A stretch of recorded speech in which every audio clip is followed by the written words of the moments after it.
This week, Trump promised a big announcement about an upcoming announcement about a subject he can't tell us yet. But it'll be one of the most important announcements that have been made in many years about a certain subject.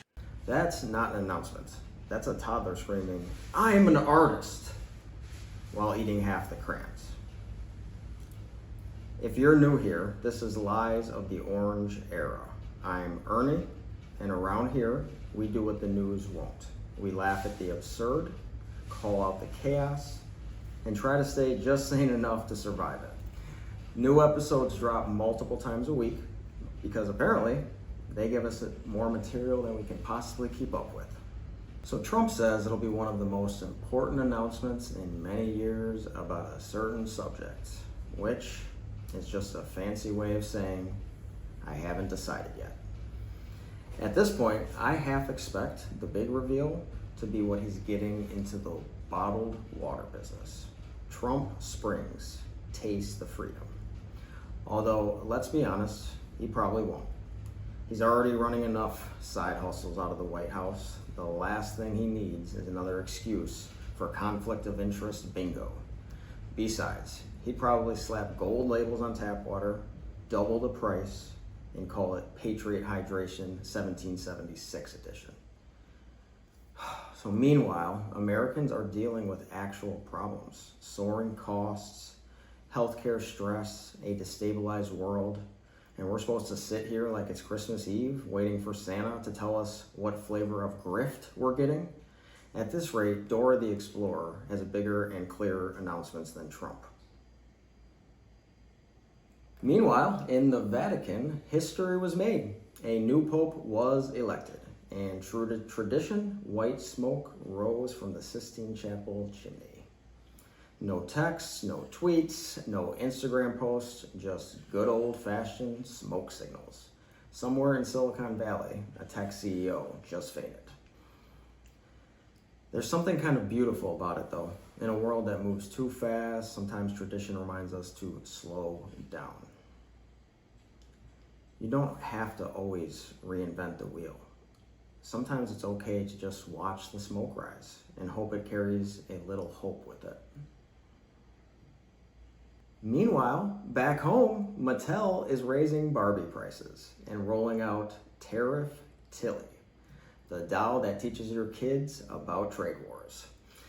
Tariff Tilly comes with a calculator, a side hustle, and a dream of maybe renting half a dream house.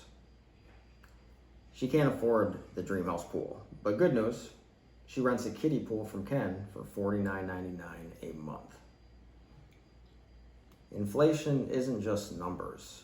It's everyday dreams getting squeezed tighter and tighter. You have to explain to your kids why the birthday party budget now includes walking around outside for free. At this rate, Budget Barbie is going to be sold with a bus pass and a roommate named Debt Collector Ken. And hey, if inflation keeps up, Barbie's next accessory won't be a dream house. It'll be a GoFundMe page and use copy of Dave Ramsey for Dummies. First stretch goal, paying off Ken's student loans. So back to Trump, because he wasn't done. He suggested that Canada should become the 51st state. Bold move. First, call them weak. Second, mock their healthcare system. Third, offer to annex them.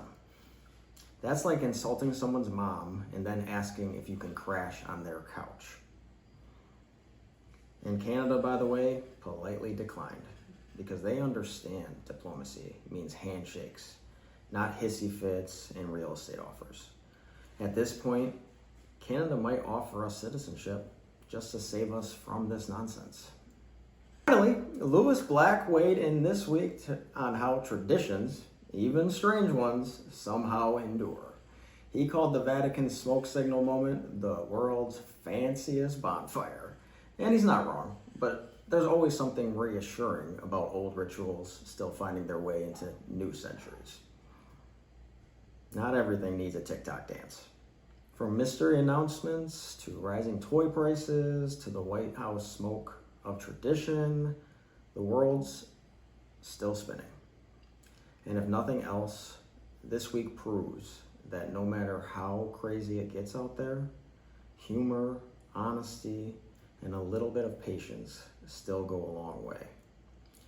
Stay skeptical, stay hopeful, and if you see white smoke outside, just double check it's not your neighbor starting another grill fire. If this episode of Lies of the Orange Arrow made you laugh, wince, or just question reality a little harder, good. That means it worked. Hit subscribe, share it with one brave friend, and help us document this madness before history tries to rewrite it.